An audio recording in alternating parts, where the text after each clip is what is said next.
Welcome to Learn and Master Piano. I'm Will Barrow, and I'll be working with you throughout this series to get you connected to the piano and engaged in the joy of music making. The piano is the most expressive instrument I know.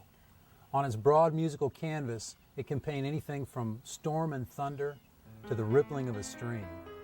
Emotionally, that canvas is even broader. From jazz to pop, honky-tonk to gospel, and ragtime to blues, there's nothing that's been dreamt in the human heart or conceived in the imagination that can't be expressed at the piano. It doesn't matter whether you gave up on lessons years ago or know your way around the keyboard pretty well. Learn and Master Piano is designed to take you from the basics to Beethoven and every step along the way. Whatever your interest, level of expertise, or motivation for beginning this journey, you'll find plenty of valuable musical insight that will help equip you to become the piano player that you want to be.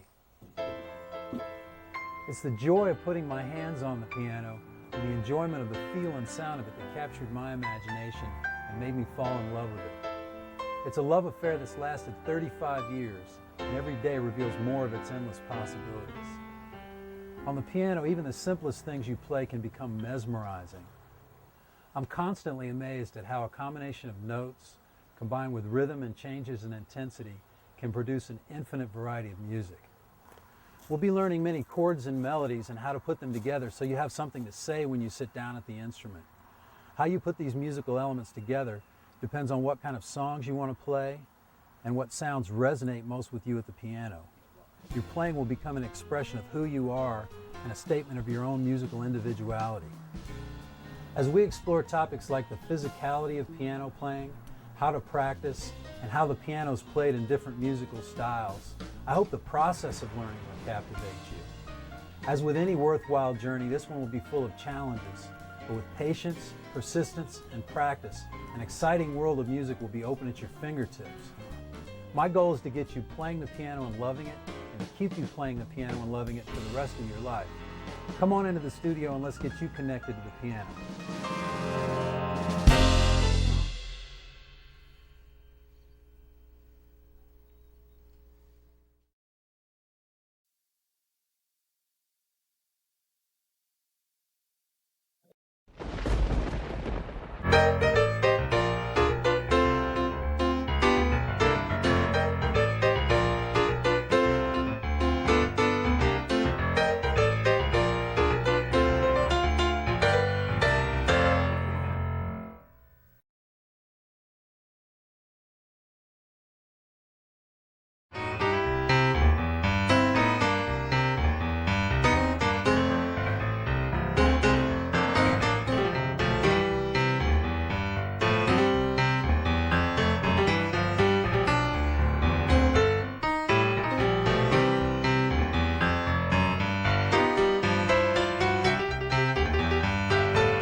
Welcome to the first session of Learn and Master Piano. We're about to begin a journey that will take us into a world of chords, melodies, rhythm, and the physicality of playing this unique instrument. Before we get started, let's talk about what you'll need to use the chorus. First, you'll need an 88-key acoustic or digital piano. If you have a smaller keyboard, you can get started with that, but we're going to be covering material that covers the full range of an 88-key keyboard, so eventually you'll want to have one of those. You'll also need a way to see and hear the DVD while playing and hearing the piano, a reasonably tuned piano if it's an acoustic one, otherwise pitches on the keyboard and combinations of notes won't sound right. You'll need a metronome, which is the timekeeping device that will help us play with a steady pulse and help us gauge how fast to practice stuff. Here are some of the best ways to use the materials in the course. Go through the course without skipping around, even if material seems familiar. Many concepts, tunes, progressions, and rhythms in later sessions are based on stuff covered in earlier sessions. If material covered is easily mastered, move on more quickly to the next session. Use the workshops following each session to organize practice time and hone the new concepts covered in the session. And keep an open mind about new styles of music and different approaches to the piano. Be patient and enjoy the process of discovery and the small victories of mastering and playing simple things. Rome wasn't built in a day. If a particular piano skill is too hard, even after careful practice over a period of weeks, then master the simplest part of what you're working on and move on. Don't judge yourself or your progress. Let the feel and sound of the instrument and the joy of discovery motivate you. In this session, we're going to begin by showing you how the piano creates sound, how the vast landscape of the piano keyboard is laid out, and how your body connects with the instrument to make that sound. We're going to learn a simple 5-finger exercise to get our fingers moving, and we're going to learn our first chord progression. So let's get started.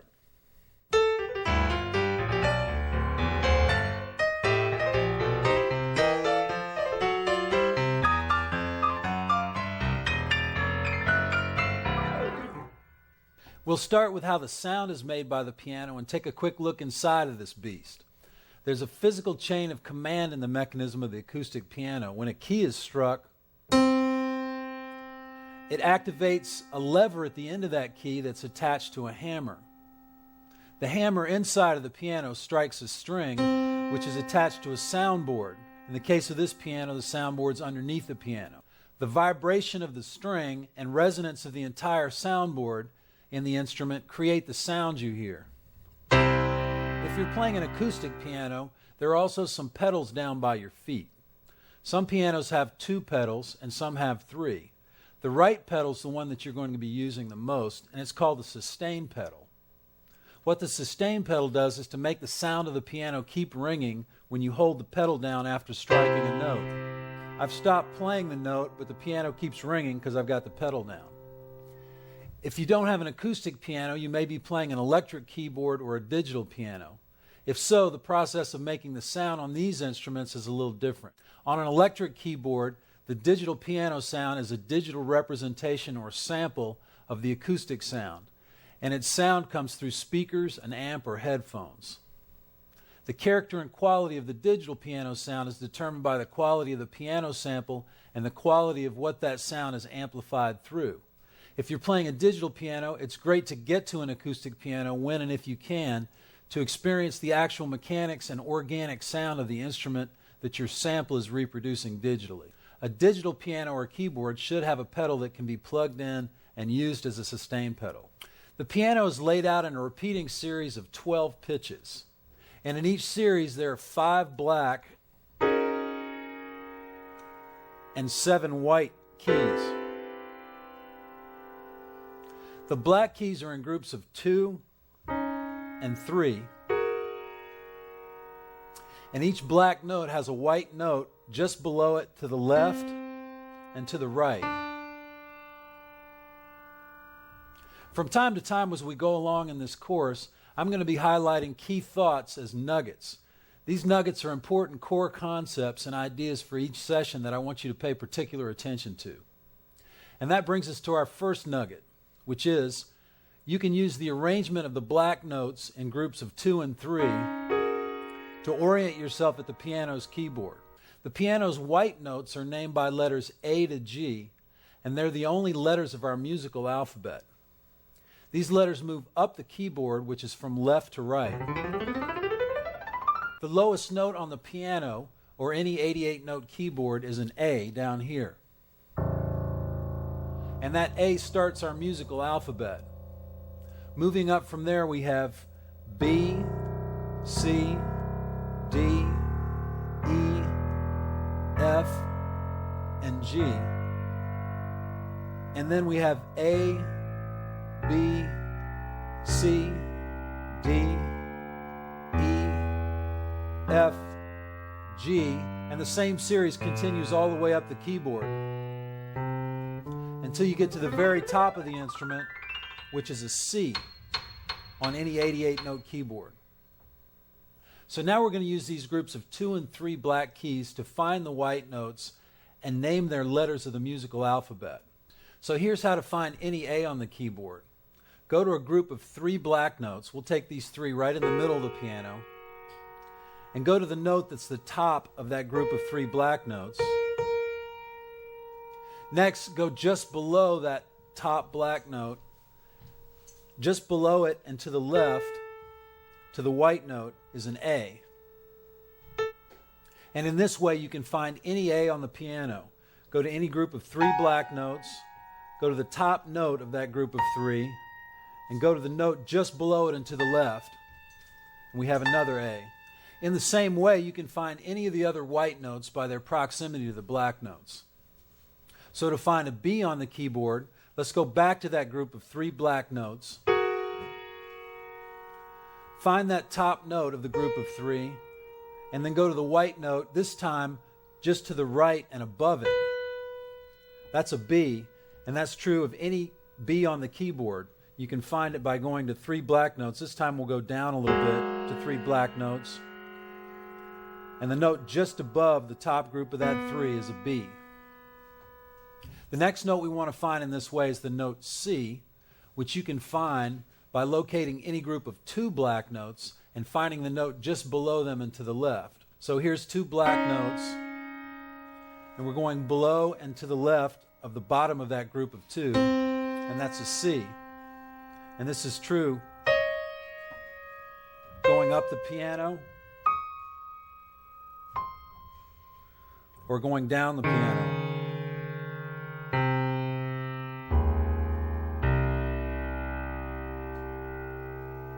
This C in the middle of the piano is an important one, and it's called middle C. Middle C will become an important orientation point from here on out. We'll use middle C to gauge where we sit at the piano and to find the notes that we're going to play. We'll deal with naming and playing the black notes soon, but for now they'll just help us to find the white notes. So let's stay with that group of 2 black notes to find D and E.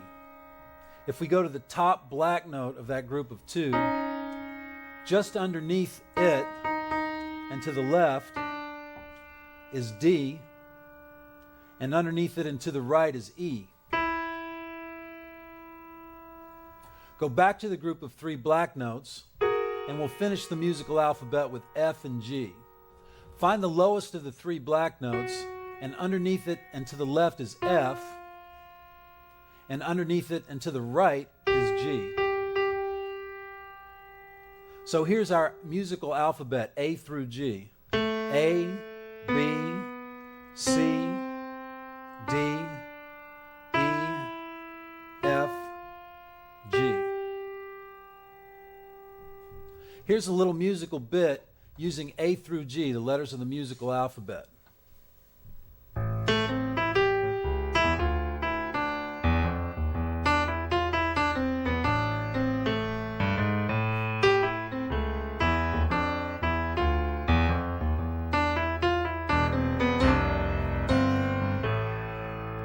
Let's talk about how best to physically connect to this instrument.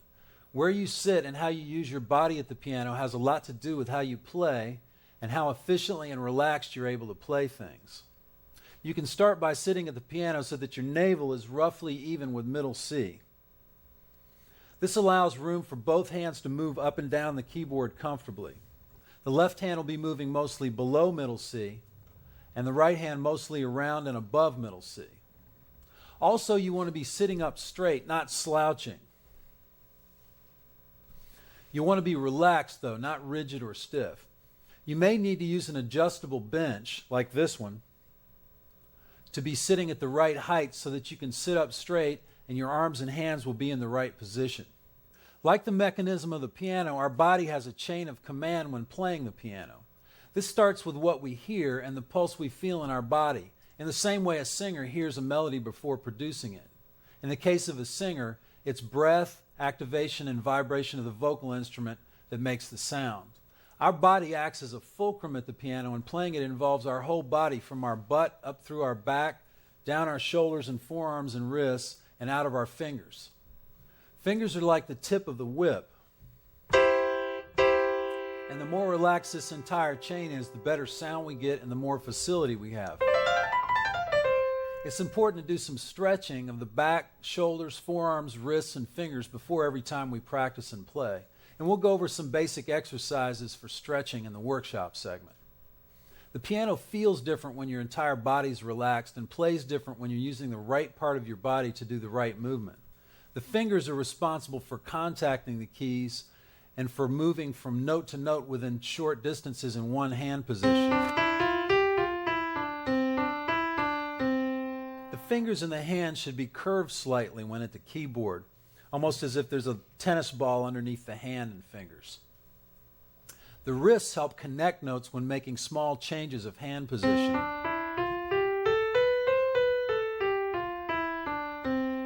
And the wrists come into play when the fingers are spread out.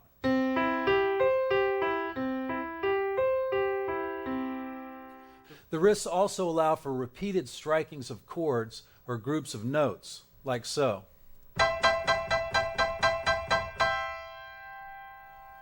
The forearm, upper arm, and shoulder move our hands and wrists up and down the keyboard. And in making these larger moves up and down the keyboard, these muscles farther up the chain are more responsible for the action than the fingers and the wrists.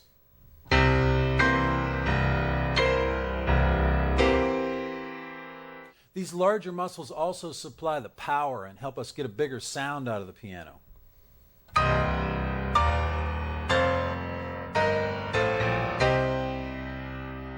This session's second and very important nugget is this.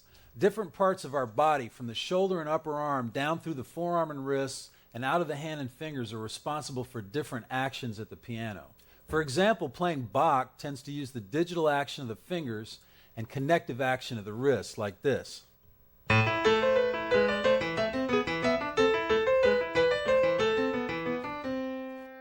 In contrast, hammering away on a rock and roll tune involves the upper parts of the arm more, not so much the fingers, though the fingers are always the final link of the chain and the part of the body that touches the keys. This style of rock and roll playing, touch may be too genteel a word. Spank is more like it. We'll get into some of that style down the road. So let's go back down the chain to the fingers, and I'll show you how we'll be numbering them to teach fingerings of the stuff we'll learn, and we'll get our hands on the piano to move those fingers and make some sound on the instrument. The fingers are the part of the body that makes contact with the keys, and we'll designate fingers by number. These finger numbers will be used when teaching by rote, and later on they'll be marked on printed music to indicate the proper finger to play the note. The fingers of the right hand are numbered 1 through 5, from thumb to pinky finger going up. 1, 2, 3, 4, and 5. On the left hand, also 1 through 5 from thumb to pinky, going in the opposite direction. 1, 2, 3, 4, and 5. To help us get started moving these fingers, we'll do a 5-finger exercise for the right hand. Put your right hand up on the piano with your first finger, which is your thumb, over middle C, your second finger or index finger over D, your third finger, which is your middle finger, over E, your fourth finger or ring finger over F, and your fifth finger, which is your pinky finger, over G. Hold your fingers over these 5 notes and notice their proximity to the black notes around them. And remember, your hands and fingers are slightly curved. Now drop your wrist down and allow all 5 notes to be struck at the same time, like this. The sound of this cluster of notes is pretty dense, but right now we just want to concentrate on the feel of these 5 notes under the fingers and the orientation of where they are on the piano. Now we're going to play the 5 notes individually up and down, but first we're learning the overall shape of them visually and by feel. And this is how we'll be learning melodies and chord progressions at first, by shape and feel, as well as by their rhythm and sound. Now let's play the right hand notes individually from 1 to 5, up and down, thumb to pinky and back, slowly and evenly, 1 note per beat. I'll count you off and we'll play together. 1, 2, 3, 4.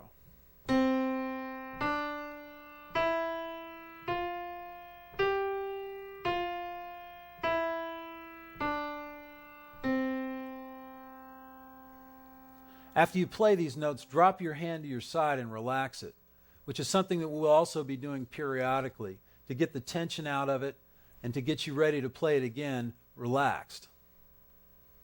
So let's try that again. This time we'll play the notes up and down twice. 1, 2, 3, 4.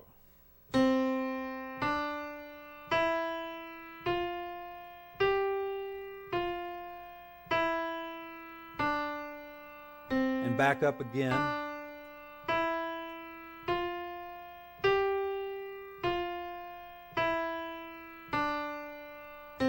Now we'll try a 5-finger exercise with the left hand. Place your left hand up on the piano so that your first finger, which is the left thumb, is over middle C. Your second finger is over B. Third finger is over A. Fourth finger over G. And fifth finger over F. Now play all the notes together by allowing your wrist to drop the way we did with the right hand. And feel how the notes sit under each finger in the whole hand. Now let's play the notes individually, starting with middle C, this time down and then back up, slowly and evenly, one note per beat. 1, 2, 3, 4.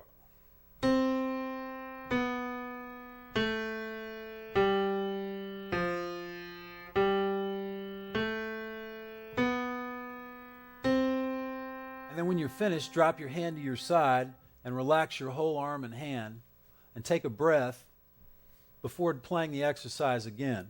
And this time we'll play it down and up twice. 1, 2, 3, 4.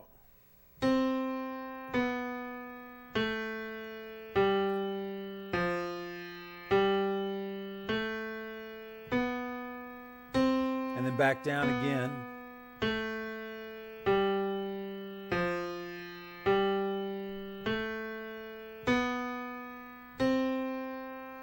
You'll notice that the fourth and fifth fingers aren't quite as easy to play usually as the first, second, and third fingers, and this is fine. They'll get more nimble as you work with them. The fourth and fifth fingers don't need to be as strong or as able as the others unless you're playing pretty advanced stuff like more involved classical repertoire. Now that we've played some single notes, let's get into some chords. The piano has the ability to sound more than one note at the same time. It can actually sound as many notes as you can strike, especially when using the sustain pedal, which we'll get into shortly. So, once again, several notes played simultaneously are referred to as a chord.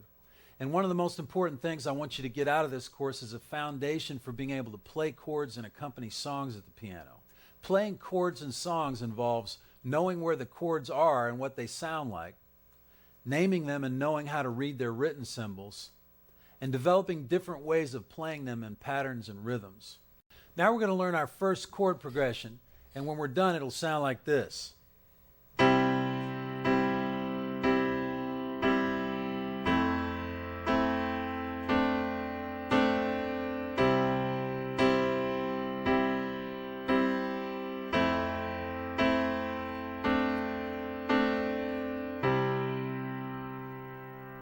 This little progression will help us to hear and feel the bass note on the low end and show us what it feels like to play with a steady rhythm. It'll also teach us to play 3 different chords by only changing a note or two between chords. Let's start with the left hand part, and we'll refer to its notes as bass notes. So we're going to start with our left thumb on middle C, and now go down the keyboard to the next C, moving down the keyboard. The distance between these C's, from middle C down to the next C, is called an octave. And an octave is the distance between a note and the note of the same name 7 notes higher or lower. For example, here's an A, and here it is an octave higher. Now here's an E, and here it is an octave lower. For this progression, which we're calling our first chord progression, we'll start with the bass note that is the C 1 octave lower than middle C. So first we'll find C, middle C, and we're going to go one octave lower to the C below it. And we're going to play that C with our thumb. And our left hand will be in the same position as when we did our 5-finger exercise, only the whole hand is moved down one octave. So, our first finger, which is the thumb on the left hand, is on C, and our 5th finger is on the F below it.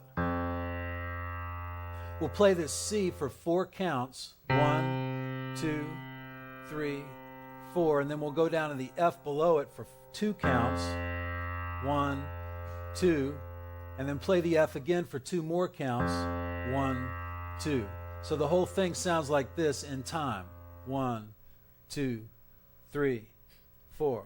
C, 2, 3, 4, and F, 2, 3, 4, and then the same thing again. C, 2, 3, 4, and F, 2, 3, 4, and then we finish back on the C.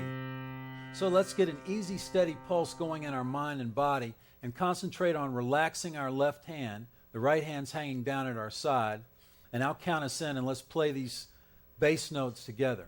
1, 2, 3, 4. C, 2, 3, 4. F, 2, 3, 4.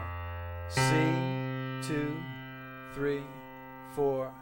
F, 2, 3, 4. And then back to C, 2, 3, 4. Now let's check out the right hand part of the progression. The right hand part of the chord progression uses 3 different chords and shapes. So here's our starting chord. The thumb is on the G below middle C. The 3rd finger is on middle C. And the 5th finger is on E above middle C. Play the whole chord and listen to how it sounds. We're going to play this chord 4 straight times in time with the beat, like so. 1, 2, 3, 4. We make the second chord by making a small change in the first chord. Here's the first chord, and the first finger down on G is going to move up a step to A, so that the new chord is this. A, C, and E. And this second chord is played 2 times. So the first chord going to the second chord would go like this.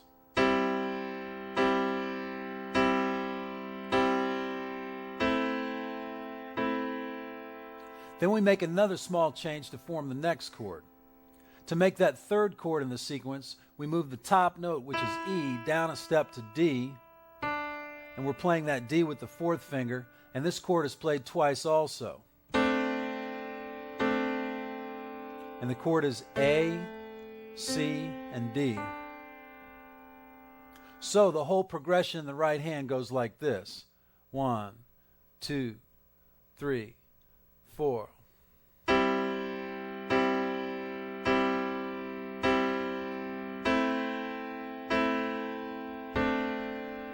And then it repeats.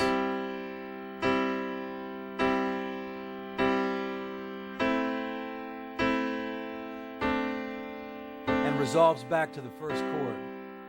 We're going to start referring to units of 4 beats as bars. So this will be a 2-bar progression that repeats once and resolves to where it started.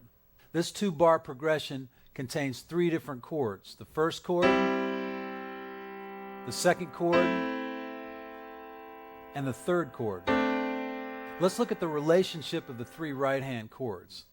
There are 3 different chords to be played.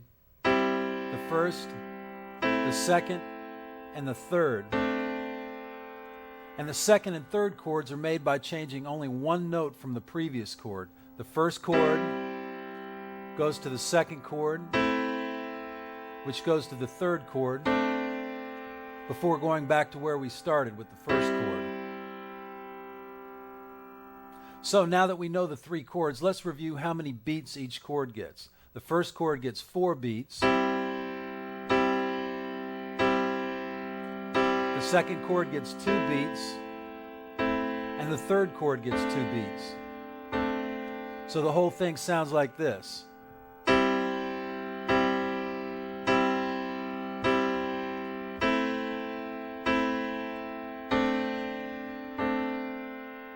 So now let's practice the left hand bass notes and right hand chords together. Slowly raise both hands to the keyboard and place the right hand over the position of the first chord and the left hand over the position of the first bass notes. Now let's play the first chord for 4 counts and the next 2 for 2 counts each, then repeat the progression and resolve it to the first chord. What we're doing is outlining and establishing the shape of the progression before we fill in the rhythmic details. I'll count us in. 1, 2, 3, 4. The first chord, 1, 2, 3, 4. Then the second chord, 1, 2. And the third chord, 3, 4. First chord, 2, 3, 4. Second chord, 2, 3, 4. And then resolving to the first chord. Now let's try playing one right hand chord per beat, so that we'll play the first chord 4 times with the left hand striking and holding the bass note, and then we'll play the second and third right hand chords 2 times each with 1 bass note per chord. 1, 2, 3, 4. 1, 2,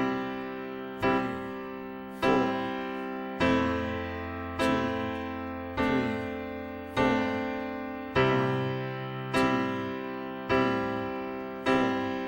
1, 2, 3,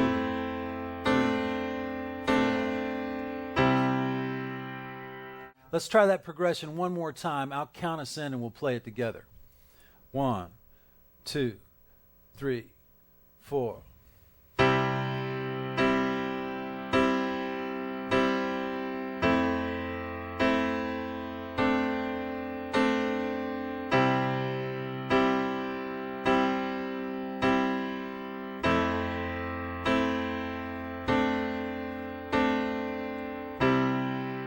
A few sessions down the road, we'll learn how to play this progression using the sustain pedal to make it more connected. Now here's an important concept when trying to learn something new.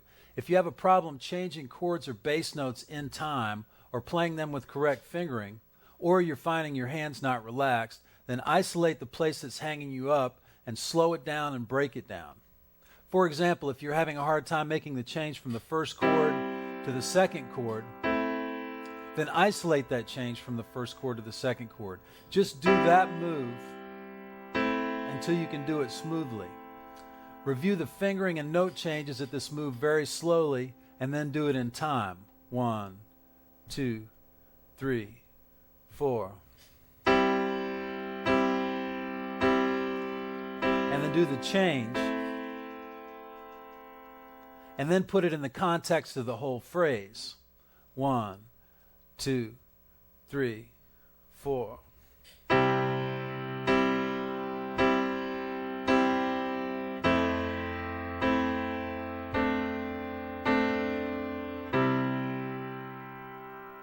Here's some tips to remember when establishing good practice habits.